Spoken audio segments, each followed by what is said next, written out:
Bien, entonces estamos con el esqueleto del miembro superior. El esqueleto del miembro superior va a comprender a los siguientes huesos, donde describimos a la cintura escapular en primer lugar, formada por la escápula y la clavícula. También tenemos que describir al esqueleto del brazo, constituido por el húmero, el esqueleto del antebrazo, formado por el radio y el cúbito, y tenemos a los huesos de la mano, donde describimos a los huesos del carpo, el metacarpo o los metacarpianos y las falanges, ¿ya? Que están en los dedos. Bien, vamos a comenzar describiendo entonces la cintura escapular, ¿sí? Vamos a comenzar a describir primero la escápula, vamos a hablar luego de la clavícula y seguiremos con el húmero posteriormente. La siguiente clase, que es el próximo miércoles, vamos a hablar de los huesos del antebrazo y de la mano, ¿ya? Entonces tenemos a la escápula. En primer lugar, la escápula. Vamos a definir a la escápula como un hueso plano, ¿no es cierto? Porque es mayor su anchura que su longitud y que su espesor, ¿sí? También vamos a decir cuál va a ser su situación anatómica, la cual se encuentra formando parte de la cintura escapular. Este se encuentra en la parte superior y externa del dorso o de la espalda, ¿sí? Formando parte de la cintura escapular y también parte de la articulación del hombro. Bien, entonces ahí tenemos a la escápula. Su posición anatómica para su estudio, ¿cuál va a ser? La cara que presenta una excavación, una fosa, la cara que es cóncava, esta tiene que mirar hacia adelante, ¿ya? Y la superficie o el ángulo donde encontramos a la cavidad y las apófisis, esto tiene que mirar hacia arriba y hacia afuera. Por lo tanto, le vamos a describir a la escápula las siguientes partes para su estudio. Va a presentar una cara anterior, va a presentar una cara posterior, ¿sí? Presenta tres bordes, que son el borde superior, el borde externo, lateral o axilar, un borde interno, o también llamado espinal, porque sabemos este está en relación con la columna vertebral, ¿no? La cual se va a encontrar a este nivel, más o menos, ¿sí? Y además presenta tres ángulos, un ángulo superior, un ángulo inferior y el ángulo externo, justamente donde se describen esa cavidad y las apófisis, ¿sí?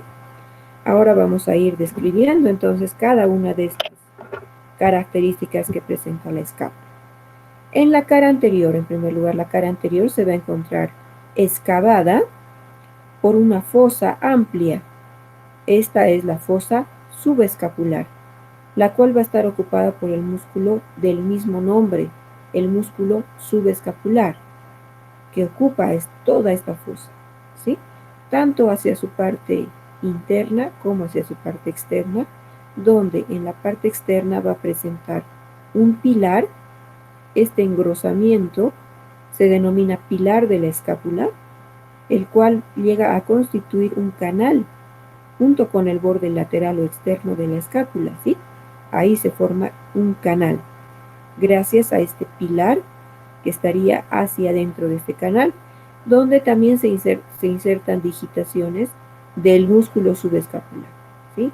Por otro lado van a haber unas líneas a manera de crestas dirigidas hacia el borde interno, donde también se va a fijar este músculo subescapular, ¿ya?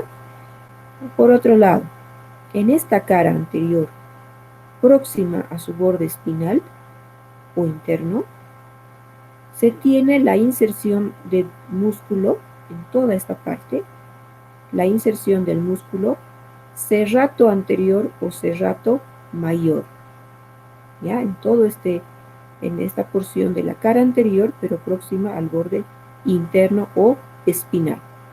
Serrato anterior o serrato mayor, ¿ya? Ahora bien, vamos a ver la cara posterior. En la cara posterior, vamos a ver que esta cara se encuentra dividida en dos partes porque se encuentra atravesada por una espina. Todo esto que ustedes ven es la espina de la escápula. Esta espina de la escápula va a presentar un borde anterior, el cual se adhiere al hueso, precisamente para poder separar a la cara posterior de la escápula, en dos partes. La divide en una fosa supraespinosa y en una fosa infraespinosa. Además, va a presentar un borde posterior y todo este borde posterior a su vez va a estar dividido en dos vertientes, una vertiente superior y una vertiente inferior, ¿sí? Además de un intersticio, sobre todo hacia su parte más interna, la cual tiene más o menos la forma de una elipse. En esta vertiente superior se va a insertar el músculo trapecio, además de que su inserción se da sobre todo a nivel de esta formación, que tiene forma de elipse, también conocida como tuberosidad trapezoide del trapecio, ¿no? Para la inserción del trapecio. ¿Sí? Por otro lado, en esta vertiente inferior o en este labio inferior, si ustedes quieren, se va a insertar el músculo deltoides, ¿sí? Prolongando inclusive la inserción del músculo deltoides hasta el vértice de la espina, ¿sí? Ojo que este vértice de la espina, esta porción de la espina, se va a denominar acromión de la escápula. Es una porción más aplanada en sentido antero-posterior que corresponde a la prolongación de la espina. Entonces, hasta el vértice inclusive del acromión, a nivel de su vertiente o su borde inferior, llega la inserción del músculo deltoides, ¿sí? Entonces el deltoides, toda esta porción, y el trapecio, toda esta, ¿ya? Muy bien. Entonces también se describe al acromión. Este acromión va a presentar una superficie articular, vamos a ver en esta otra foto, ahí, justamente tenemos a la porción o la superficie o carilla articular del acromión, la cual se articula con el extremo lateral o extremo externo de la clavícula, formando la articulación acromioclavicular. ¿Sí? Por su cara superior va a presentar una rugosidad para la inserción del ligamento acromioclavicular. ¿Sí? Muy bien. Ahora describimos a las fosas, donde decimos una fosa supraespinosa. Esta fosa supraespinosa va a estar ocupada por el músculo del mismo nombre, el músculo supraespinoso. Y la fosa infraespinosa ocupada por el músculo infraespinoso. ¿Ya? Estas dos fosas se comunican mediante un canal que se forma por dentro de la espina, ¿sí? Y se forma entre este borde interno o externo, mejor dicho, borde externo de la espina y el cuello de la escápula. A esta porción se denomina cuello de la escápula, ¿ya? Por otro lado, en esta cara posterior próxima a su borde interno o espinal, se va a dar la inserción del músculo romboides menor por encima de la escápula, el romboides menor, y por debajo de la escápula, el romboides mayor. ¿Sí? Muy bien, ahora seguimos en esta cara posterior. A nivel de la cara posterior, en la fosa supraespinosa, próxima hacia lo que es su borde lateral o axilar, vamos a encontrar una cresta. Esta cresta va a dividir a esta porción en dos, una parte superior y otra parte inferior. En la parte superior se inserta el músculo redondo menor y en la parte inferior el músculo redondo mayor. ¿Sí? Redondo menor, redondo mayor. El músculo supraespinoso, el infraespinoso, el romboides menor, el romboides mayor. El músculo trapecio, ¿no?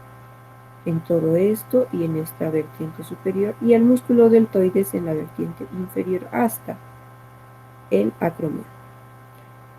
Bien, ahora vamos a describir los bordes. Vamos a describirlo en borde superior. En este borde superior se va a encontrar una escotadura, ¿sí? Esta que está ahí con número 9, que es la escotadura coracoidea. Esta escotadura coracoidea se va a encontrar cerrada por un ligamento, que es el ligamento coracoideo o ligamento transverso de la escápula, transverso superior de la escápula.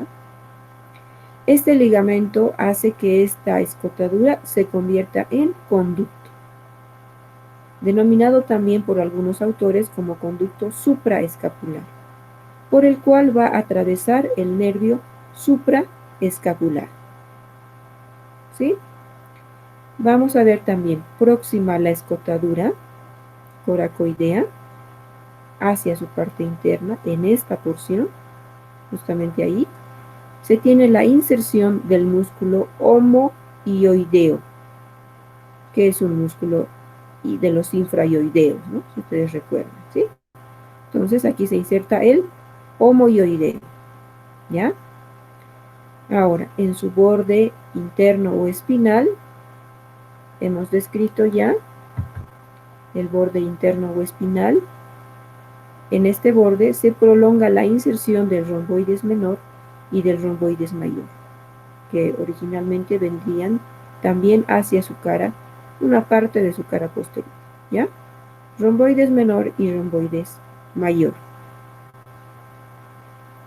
Y en el borde axilar, en este borde axilar, se describe la inserción de los músculos redondo menor y redondo mayor, que se prolonga hacia este borde, y además este borde va a estar interrumpido hacia arriba por un tubérculo, el cual se denomina tubérculo infraglenoideo o subglenoideo. ¿Sí? Este de acá, ¿no? Este que está con número 4, ¿ya? Este tubérculo infraglenoideo o subglenoideo, entonces, que se encuentra justamente por debajo de esta cavidad, a la cual denominamos cavidad glenoidea. Este tubérculo infraglenoideo o subglenoideo va a dar la inserción de la porción larga del tríceps braquial, ¿ya? Porción larga del tríceps braquial, entonces, que se inserta en este tubérculo infraglenoideo. Ahora bien, vamos a describir los ángulos. Tenemos el ángulo superior. Este ángulo superior va a estar ocupado o se va a insertar en este ángulo superior el músculo elevador de la escápula, o también llamado músculo angular. Angular de la escápula, angular del omóplato, ¿sí? Que se inserta en este ángulo superior. Este ángulo inferior, en cambio, va a recibir algunos fascículos del músculo dorsal ancho. Y finalmente este ángulo externo, en este ángulo externo vamos a describir a las siguientes estructuras, ¿ya? Vamos a ver en esta vista. En primer lugar, describimos una cavidad, que es la cavidad glenoidea. Esta cavidad glenoidea va a constituir o va a forma la superficie articular para la articulación glenohumeral o articulación escápulo-humeral, que es justamente la articulación del hombro. Esta articulación va a ser de tipo enartrósica porque se forma un segmento de esfera gracias a la cabeza del húmero, que tiene más o menos los 2/3 de una esfera, y además esta forma una verdadera cavidad que además va a estar incrementada por un fibrocartílago, ¿sí? O un disco interarticular que aumenta la superficie de esta cavidad. ¿de acuerdo? También vamos a ver que en el centro, en el medio de esta cavidad, se va a encontrar un tubérculo, ahí, ¿no? Este tubérculo se denomina el tubérculo glenoideo, donde se inserta el músculo interóseo, el ligamento interóseo o ligamento redondo de la articulación glenohumeral, ¿sí? Entonces se inserta en este tubérculo glenoideo, ¿ya? Por otro lado, la superficie que circunscribe es de una característica rugosa y presta inserción al fibrocartílago o disco interarticular. También una saliente que se encuentra hacia su parte anterior o hacia su reborde anterior nos permite la inserción del ligamento glenohumeral superior. Por otro lado, encima de esta cavidad glenoidea se describe un tubérculo, ahí está con número 3, denominado el tubérculo supraglenoideo. En este tubérculo supraglenoideo se inserta el tendón de la porción larga del bíceps, ¿sí? Del músculo bíceps braquial. La porción larga del bíceps en el tubérculo supraglenoideo, en tanto que hemos descrito al tubérculo infraglenoideo, donde se inserta la porción larga del tríceps, ¿sí? Bien, ahora también vamos a describir en este ángulo el acromión, ya lo hemos mencionado, forma la articulación acromioclavicular, justamente este es su carila articular, se extiende hasta la inserción del deltoides, del músculo deltoides, ¿sí? Ahora, tenemos otra saliente, otra apófisis que se denomina la apófisis coracoides. Esta apófisis coracoides, como ustedes logran ver, tiene la forma más o menos de un dedo semiflexionado, que se dirige hacia arriba, un poco hacia arriba, hacia adelante, ¿ya? Y esta apófisis coracoides, entonces, va a presentar las siguientes características: una cara superior en toda esta porción, una cara inferior, un borde interno y un borde externo, ¿sí? Un vértice y una base mediante la cual se une al hueso, ¿no? Se une a este ángulo externo de la escápula, ¿ya? Ahora bien, vamos a decir que en la cara superior del acromión,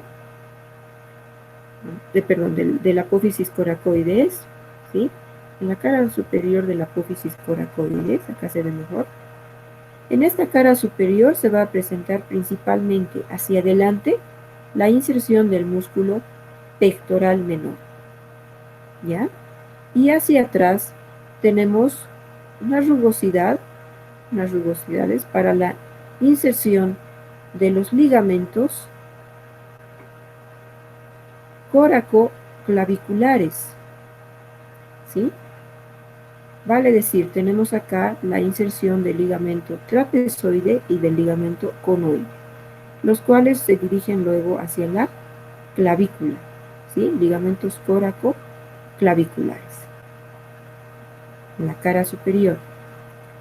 Ahora, en su borde externo, en este borde externo, vamos a tener la inserción de otros ligamentos que son el ligamento acromiocoracoideo, que se va a extender desde el acromión, ¿no? Desde el acromión hasta este borde, ligamento acromiocoracoideo, y del ligamento coracohumeral, el cual viene desde esta superficie hasta el húmero, que sabemos va a estar a este nivel, ¿ya? Hasta la superficie del húmero. Bueno, y además, a nivel de este vértice de la apófisis coracoides, tenemos la inserción yendo de adelante hacia atrás, tenemos la porción corta del bíceps y al músculo coracobraquial. ¿Ya? A ver, entonces vamos con esta gráfica donde se ve mejor aquí. Para que ustedes no se olviden, siempre les digo a mis estudiantes, se van a acordar de las siglas del Banco de Crédito, el BCP. Entonces ahí se tiene la porción corta del bíceps, el coracobraquial y el pectoral menor. ¿Sí? Esos tres músculos se insertan a nivel de la apófisis coracoides. Porción corta del bíceps, el coracobraquial y el pectoral menor. Además que hay 4 ligamentos, ¿no? Ligamento trapezoide y conoide a este nivel y en su borde externo ligamento acromio coracoideo y el ligamento coracohumeral. ¿Ya? Tenemos una vista superior de la escápula donde vamos a ver a la fosa supraescapular ocupada, o mejor dicho, la fosa supraespinosa ocupada por el músculo supraespinoso, ¿no? Vamos a ver también cómo es que se constituyen canales mediante las porciones de la espina, ¿no? Entonces la espina, que tiene un borde anterior que se adhiere al hueso, entonces ese borde justamente constituye un canal tanto hacia la parte superior como a la parte inferior. Se forma una especie de comunicación entre la fosa supraespinosa e infraespinosa mediante esta superficie que está por fuera de la cavidad glenoidea, que se denomina cuello, ¿no? El cuello de la escápula, que sería toda esta porción, ¿no? Toda esta parte se denomina el cuello de la escápula, ¿ya? La parte que rodea hacia adentro a la cavidad glenoidea. Bien, también vemos aquí al acromión, tenemos a la cavidad glenoidea, al tubérculo supraglenoideo y la apófisis coracoides, ¿no? Con su cara superior sobre todo este nivel. Muy bien, entonces con eso hemos terminado la escápula. Ahora vamos a hablar de la clavícula. Respecto a la clavícula, tenemos que clasificar a la clavícula como la excepción de los huesos largos, ¿sí? ¿Qué significa? Que si bien comparte características de un hueso largo, ya que tiene mayor longitud que anchura y que espesor, por ese motivo es un hueso largo, pero no comparte las características comunes de los huesos largos, donde se dice que los huesos largos presentan las epífisis y las diáfisis bien diferenciadas, ¿no? Entonces, en este caso, la clavícula no presenta las epífisis bien diferenciadas, ¿sí?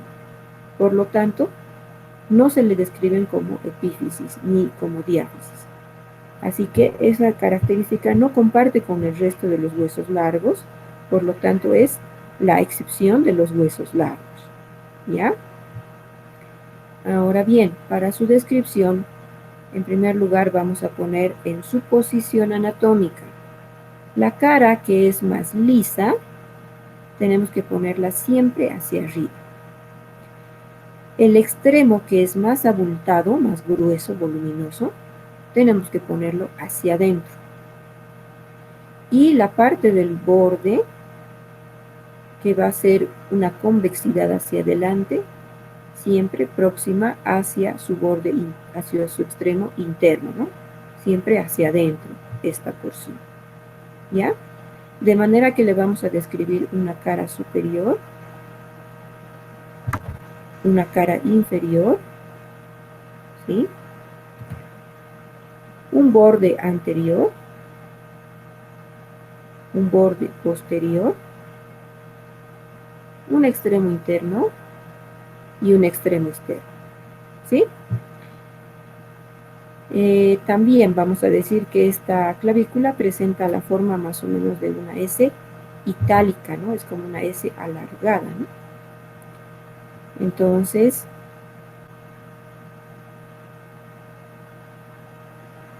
vamos a describir ahora qué presenta en estas superficies. Tenemos la cara superior. En esta cara superior vamos a decir que es bastante lisa. es casi subcutánea esta cara, sobre todo su borde anterior, que se puede palpar a través de la piel, ¿sí? Y vamos a decir que próximo hacia su extremo interno presenta una rugosidad, donde se inserta el fascículo clavicular del músculo esternocleidomastoideo, ¿ya? Luego, próximo hacia su borde o hacia su extremo externo, tenemos la inserción hacia adelante del músculo deltoides y hacia atrás del músculo trapecio, ¿sí? Deltoides, trapecio y esternocleidomastoideo, ¿ya? Todo eso en la cara superior. Ahora vamos con la cara inferior. En la cara inferior vamos a ver que en primer lugar esta es más rugosa que la anterior, tiene un profundo canal amplio, ¿no? Este canal justamente es el canal del subclavio. Este canal está ocupado por el músculo subclavio, el cual se extiende desde esta cara, desde este canal de la clavícula hasta la cara superior de la primera costilla, ¿sí? El músculo subclavio. Bien. Ahora, próximo hacia su extremo interno, presenta una tuberosidad que se denomina la tuberosidad costal para la inserción del ligamento costoclavicular, que refuerza la articulación externo-costoclavicular, ¿no? Entonces, inserción del ligamento costoclavicular. Hacia su extremo lateral, en cambio, presenta una rugosidad amplia que se denomina la tuberosidad coracoidea, ya que presta inserción a los ligamentos coracoclaviculares, ¿sí? Tenemos la inserción del ligamento trapezoide a este nivel, y este que constituye un mismo tubérculo llamado tubérculo conoide, donde se inserta el ligamento conoide. Entonces, inserción del ligamento trapezoide, inserción del ligamento conoide, que son los ligamentos coracoclaviculares, que luego estos se extienden hasta la cara superior de la apófisis coracoides, como acabamos de ver, ¿sí? Para esos ligamentos que refuerzan justamente la articulación que hay entre la escápula y la clavícula. Bien. Ahora vamos a hablar de los extremos. El extremo interno, como el extremo externo, ¿sí?, van a constituir o van a presentar las superficies articulares, ¿sí? En este extremo interno, por ejemplo, ¿no?, se tiene la superficie articular para el esternón y para la primera costilla, que constituyen un ángulo saliente, como si fuera un ángulo diedro, que encaja perfectamente al espacio que va a dejar entre el esternón y el primer cartílago costal para la primera costilla, ¿sí? Además, que esta superficie va a constituir la articulación esternoclavicular, que es de tipo celar, silla de montar o encaje recíproco, ¿ya? En la periferia de la superficie articular se encuentra una superficie rugosa para la inserción de la cápsula articular. En el extremo externo, en cambio, también se evidencia una superficie, ahí está, una faceta articular o carilla articular, que se corresponde con el acromión, ¿no?, dando o formando la articulación acromioclavicular, que es de tipo artrodia, de tipo plana. Finalmente, los bordes, tenemos un borde anterior Este borde anterior, que va a ser en sus 2/3 internos convexo hacia adelante, es palpable a través de la piel. Ustedes pueden palpar ahí la clavícula, por eso es tan susceptible esto de fracturas, sobre todo en los accidentes de tránsito, en los accidentes de motocicleta, ¿no? Entonces, en los 2/3 internos, que es convexo hacia adelante, se va a dar la inserción del músculo pectoral mayor. Y hacia atrás, en este borde anterior, o hacia afuera, mejor dicho, en este borde anterior, tenemos la prolongación de la inserción del músculo deltoides. En cambio, en el borde posterior hacia su o próximo hacia su extremo lateral, tenemos a la prolongación de la inserción del músculo trapecio. ¿Ya? Entonces, en todo esto, hacia inclusive al borde anterior, el deltoides. Y en la parte de la cara superior y también hacia su borde posterior, la inserción del trapecio, ¿no? Trapecio y aquí del deltoides. Bueno, con esto hemos terminado la clavícula, chicos. Vamos a pasar a hablar del húmero, ¿ya? El húmero se clasifica como un hueso largo. Este presenta mayor longitud que anchura y que espesor, y además presenta una diáfisis y dos extremos o epífisis bien diferenciados, ¿sí? Es el hueso que constituye el esqueleto del brazo. Ahí se encuentra. Para su posición anatómica tenemos siempre que tomar en cuenta la cabeza. La cabeza, que es más o menos un segmento de esfera, ¿ven? Representa 2/3 de una esfera. Entonces, esto siempre tenemos que hacerlo mirar hacia arriba, siempre hacia arriba y hacia adentro, ¿ya? Hacia adentro, hacia la línea media, ¿ya? También vamos a decir que las tuberosidades que presenta próximas a la cabeza, que son una tuberosidad mayor y una tuberosidad menor, siempre debemos hacer mirar hacia adelante, ¿ya? Hacia adelante. Y obviamente su extremo inferior o distal va a ser el que presente más o menos una estructura con forma de polea o de tróclea, ¿ya?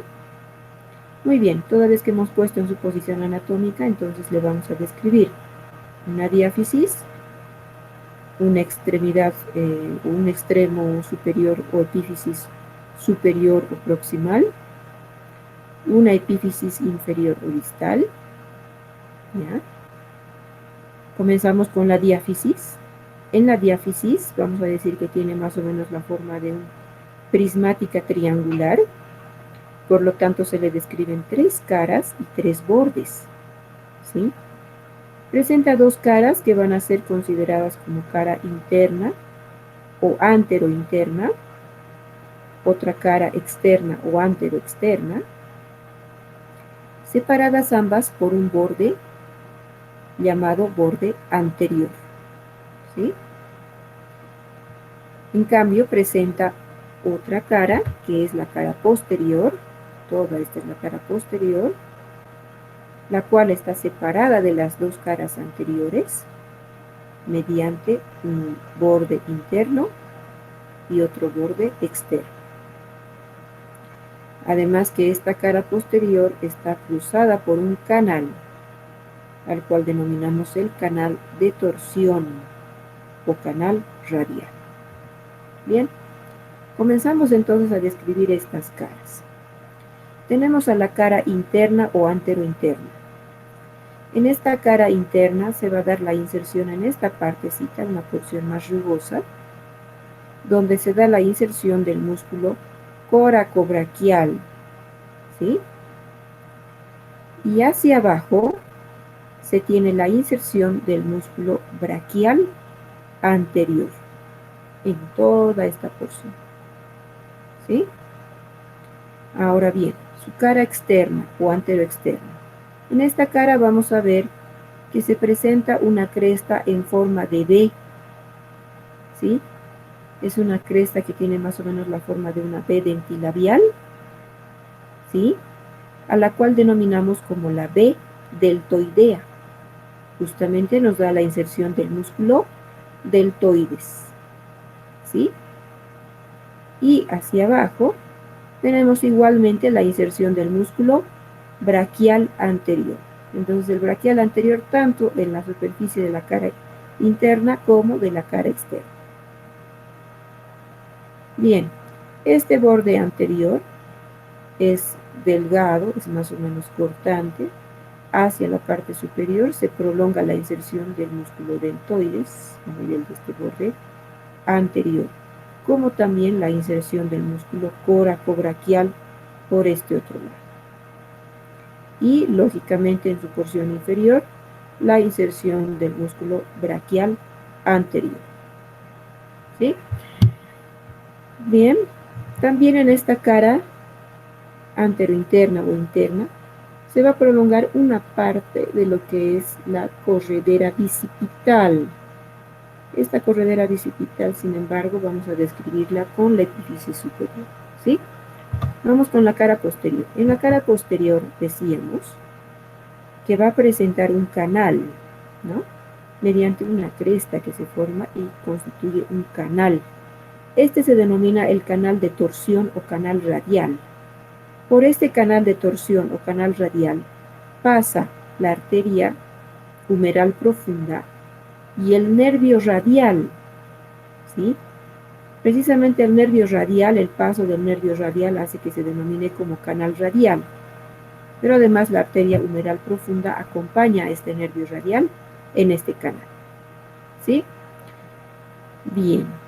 Tenemos, por otro lado, que hacia arriba y afuera de este canal radial, en esta porción, se va a insertar el vasto externo o vasto lateral del tríceps. Y por debajo y adentro del canal radial, en esta parte, se inserta el vasto interno del tríceps. ¿Sí? Entonces, vasto interno y vasto externo del tríceps. Muy bien. Ahora vamos a pasar a describir las epífisis. Comenzamos describiendo a la epífisis superior o proximal. ¿Ya? Acá tenemos a la epífisis superior o proximal. En esta epífisis superior o proximal, en primer lugar, tenemos que describir a la cabeza del húmero. La cabeza del húmero va a constituir más o menos 2/3 de una esfera. Esta va a formar la articulación escápulo-humeral o articulación del hombro. Esta va a presentar además hacia afuera de la cabeza, se constituye el cuello anatómico del húmero, ¿sí? En toda esta porción, ¿no? En toda esta parte. Cuello anatómico del húmero. Bien. Justamente en la parte media de la cabeza del húmero se va a encontrar una fosa, es una fosita, y en esta fosa de la cabeza se va a dar la inserción del ligamento redondo o ligamento interóseo de la articulación escápulo-humeral. ¿Ya? Bien, por fuera también tiene una superficie bastante rugosa que circunscribe a la cabeza, ¿no? Donde se da la inserción de la cápsula articular, el fibrocartílago de la cápsula articular. Muy bien, el cuello anatómico, ¿sí? Ahora, una cosa es el cuello anatómico que se encuentra por fuera de la cabeza y otro es el cuello quirúrgico. El cuello quirúrgico se va a encontrar en la unión entre el extremo o la epífisis superior o proximal y la diáfisis. Se encuentra a este nivel. ¿Ya? Entonces ahí se encuentra el cuello quirúrgico.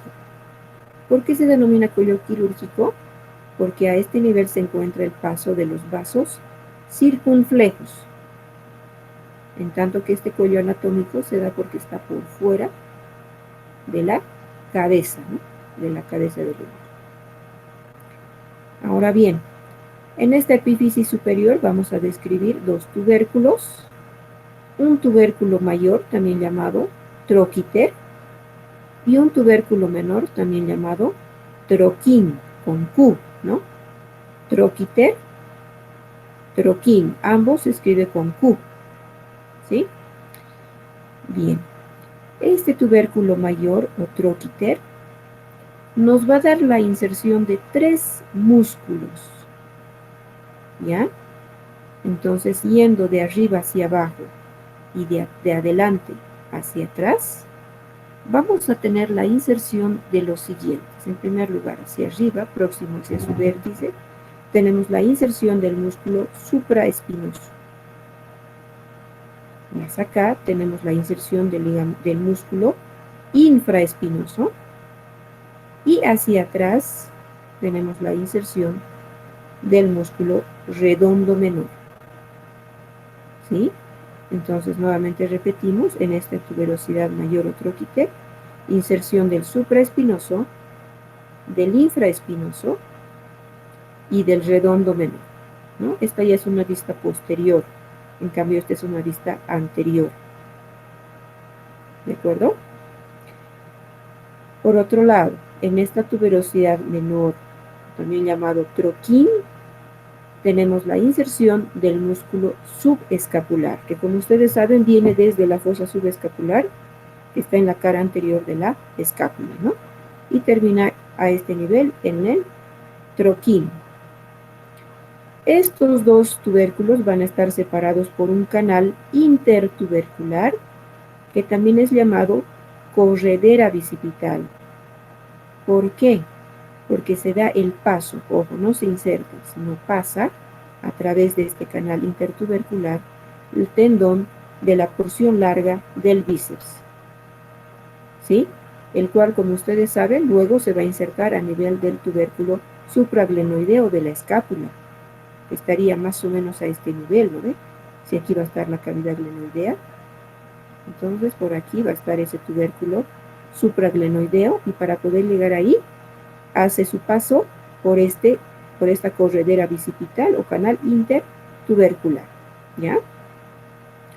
Ahora, este canal intertubercular se va a prolongar hacia abajo, llegando inclusive hacia una parte de la diáfisis a nivel de su cara interna, ¿sí? Esto se denomina como la corredera bicipital, entonces, que habíamos visto a este nivel, ¿no? Todo esto es la corredera bicipital. Esta corredera bicipital va a presentar un labio externo o anterior, esta porción rugosa, un labio interno o posterior, ¿sí? Labio externo o anterior, labio interno o posterior, y un fondo, ¿no? En medio de estas dos, un fondo, que es el fondo de la corredera bicipital. En este labio externo se va a dar la inserción del músculo pectoral mayor. En este labio interno se da la inserción del músculo redondo mayor. Y en el fondo se da la inserción del músculo dorsal ancho. ¿Ya? Entonces eso en relación a la corredera bicipital. Muy bien, con eso hemos terminado la epífisis superior. Vamos a hablar ahora de la epífisis inferior o distal. Esta epífisis inferior o distal, pues la tenemos acá. Esta va a ser una vista anterior y esta una vista posterior, ¿sí? En esta epífisis inferior vamos a describir, en primer lugar, una superficie que tiene la forma de polea, ¿no? Esta parte. Todo esto, ¿no? Tiene la forma de una polea. Como ustedes saben, tróclea es lo mismo que polea, ¿no? Entonces tiene la forma de una polea, de una tróclea. Justamente se denomina por eso la tróclea del húmero. Esta es la tróclea del húmero, ¿ya? Hacia adentro, ¿no? La tróclea. En tanto que hacia afuera tenemos otra superficie saliente,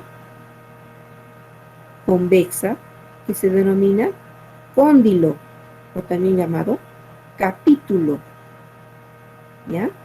Entonces aquí está la tróclea y aquí está el cóndilo. Y como podemos ver, entre la tróclea y el cóndilo encontramos un canal, que es el canal cóndilo-troclear, ¿no? Que separa a estas dos estructuras, ¿sí? Canal cóndilo-troclear. Ahora, ojo, esta tróclea se va a articular o recibe a la superficie articular de la cavidad sigmoidea mayor del cúbito. Y este cóndilo recibe a la cúpula que se encuentra en la cabeza del radio. Esto recibe al cúbito y esto al radio, para darse la articulación del codo, ¿sí? Entonces, por un lado la articulación húmero-cubital y por este otro lado la articulación húmero-radial. ¿Bien? Ahora, en la cara anterior, por encima de la tróclea, vamos a ver una fosa denominada la fosa coronoidea. Esta fosa recibe a la parte anterior, al vértice de la apófisis coronoides que tiene el cúbito, en el momento que se realiza la flexión del antebrazo. ¿Ya? Entonces ahí, como se hace la flexión, penetra en esta fosa la apófisis coronoides. En tanto que por encima del cóndilo también se encuentra otra fosita más pequeña, la cual va a ser denominada como la fosita radial o fosita epicondilia, supracondilia. Esta fosita recibe a la vertiente anterior o parte anterior de esa cúpula radial, ¿no? La cúpula del radio. Igualmente cuando se hace la flexión del antebrazo, ¿sí? Ahora, por otro lado, en la cara posterior, por encima de la tróclea también se va a encontrar otra fosa, mucho más grande, amplia, que es la fosa olecraneana, ¿sí? Esta fosa olecraneana recibe al olecranon, que es un componente del cúbito, ¿ya? Entonces recibe al olecranon cuando se hace la extensión del antebrazo. También vamos a ver dos superficies más rugosas y que son para inserciones musculares, que se van a encontrar una por encima de la tróclea, la cual denominamos como epicóndilo medial o epitróclea, y otro que está por fuera del cóndilo, que se denomina epicóndilo lateral o epicóndilo simplemente, ¿sí? Entonces la que está por dentro, que es la epitróclea o epicóndilo medial, y la que está por fuera, que es el epicóndilo simplemente o epicóndilo lateral, ¿ya? Entonces aquí epitróclea y esto epicóndilo. En la epitróclea se va a dar la inserción de los músculos epitrocleares. ¿Cuáles van a ser estos músculos epitrocleares? Tenemos al pronador redondo, tenemos al palmar mayor, al palmar menor y al cubical anterior. ¿Sí? Todos estos músculos, que van a ser músculos del antebrazo, se van a insertar en esta epitróclea. Y en el epicóndilo, en cambio, se va a tener la inserción del músculo segundo radial externo, el extensor común de los dedos, el extensor propio del meñique y el cubital posterior.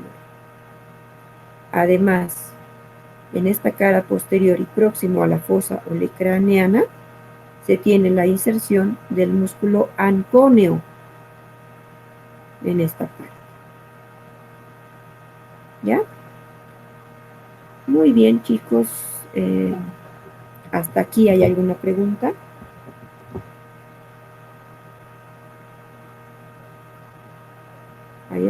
consulta hasta aquí.